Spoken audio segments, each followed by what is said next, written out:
L'écoute Sirot Relektet Zain, deuxième sira sur Trouma. Dans la paracha, on parle des prélèvements. Le prélèvement qu'on devait offrir pour construire le sanctuaire, le Mishkan. Et la Torah, elle énonce trois prélèvements. Vikru li Trouma.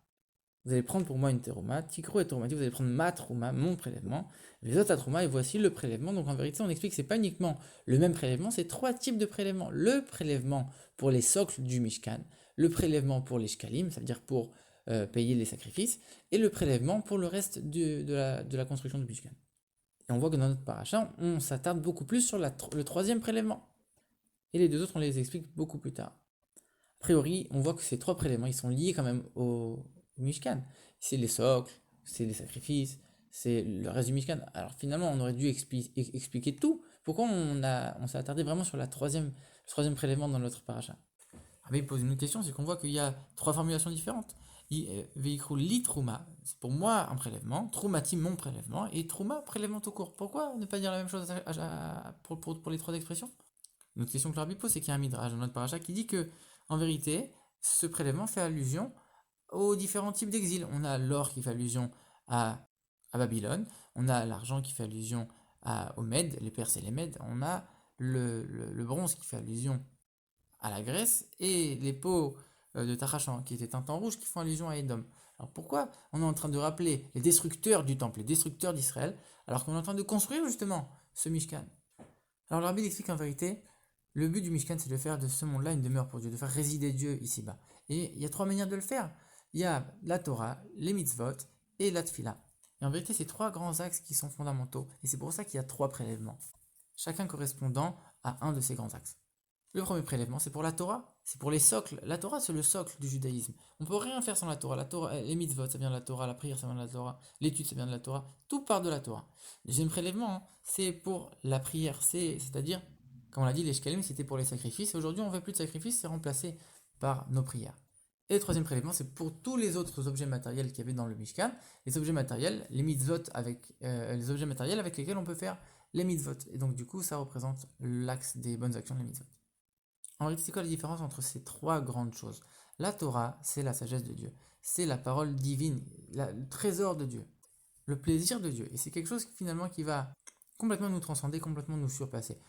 C'est pas quelque chose qui vient de nous, c'est quelque chose qui vient uniquement de Dieu, c'est quelque chose de divin. Et même quand nous on l'étudie matériellement, que ça descend dans notre intellect et dans notre parole, ça reste, même matériellement, la parole de Dieu. Après, on a la prière. La prière, ça vient de nous. C'est un effort de nous. Et comme on l'a dit avant, c'était les sacrifices. Le sacrifice, en hébreu, korban, ça veut dire s'approcher. On s'approche de Dieu, on se sacrifie, on offre à Dieu.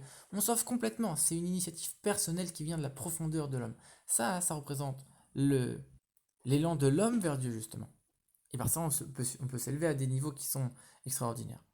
Mais ces deux choses-là, pourtant la prière et la Torah, on voit que c'est des choses qui sont finalement séparées du monde. On a la Torah, où on peut s'unir avec la sagesse de Dieu. On a la prière, on peut s'élever vers les niveaux les plus hauts de Dieu. Mais on n'a pas transformé encore le monde matériel. On ne s'est pas concentré sur les autres. On est resté enfermé dans notre bulle. C'est uniquement grâce au troisième axe, les mitzvot, qu'on va prendre les choses, les objets matériels, et les utiliser pour faire une mitzvah, pour les transformer en spirituel. On va transformer la matérialité de ce monde-là en spiritualité, en divinité. C'est uniquement à ce moment-là qu'on est en train d'élever le monde.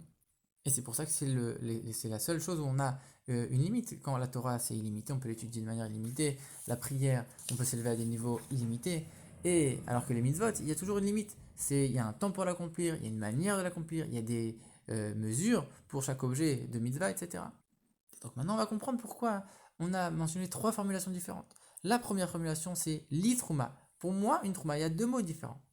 Ça, on a dit, c'est le prélèvement qui représentait la Torah. La Torah, c'est l'essence de Dieu. On est en train d'attraper l'essence de Dieu. Vous allez me prendre, pas vous allez prendre pour moi. Vous allez me prendre. On est en train de prendre Dieu quand on est en train d'étudier la Torah. Donc on attrape l'essence de Dieu, on la descend ici-bas. Mais, comme ça vient de Dieu, comme on l'a dit, c'est la Torah, c'est divin, c'est une initiative de Dieu. Et donc, ça vient pas de notre initiative profonde. Alors, ça rentre pas profondément en nous, ça reste uniquement superficiel. C'est li, trouma, il y a deux mots. C'est la Torah et moi, c'est deux choses. On est spirituel, on est différent, on est différent. Alors que pour la prière, c'est troumati, ma trouma, mais c'est un seul mot. C'est pour dire que comme c'est une initiative profonde de l'homme, on est en train de s'unir profondément au niveau qu'on atteint par notre prière. Et la troisième formulation, c'est trouma, le prélèvement sans préciser, parce que dans un objet matériel, on ne voit pas qu'il y a une relation à Dieu. On ne dit pas la trouma de Dieu, c'est la trouma tout court. Ni ma trouma, ni pour moi, c'est trouma tout court. Mais malgré tout, c'est ça le plus important, parce que c'est par ça qu'on va transformer le monde et faire de ce monde-là une demeure pour Dieu. C'est le but du sanctuaire, du Mishkan. Et c'est pour ça que la paraja, elle s'attarde beaucoup plus sur ce troisième prélèvement. Et c'est aussi pour ça que le Midrash, il parle des exils. Pour nous dire en vérité, ça représente l'exil. Pourquoi? Parce que même dans les niveaux le plus bas, dans le niveau, on était dans dans les plus grosses galères en exil, et ben c'est là qu'on va faire de ce monde-là, le niveau le plus bas de ce monde-là, de la matérialité de ce monde-là, on va le transformer en divinité, justement. Et par ça, on va faire venir Mashiach, que Mashiach, quand il va venir, on va voir la qualité de l'action, la qualité de prendre les choses basses et de les élever à un niveau beaucoup plus élevé.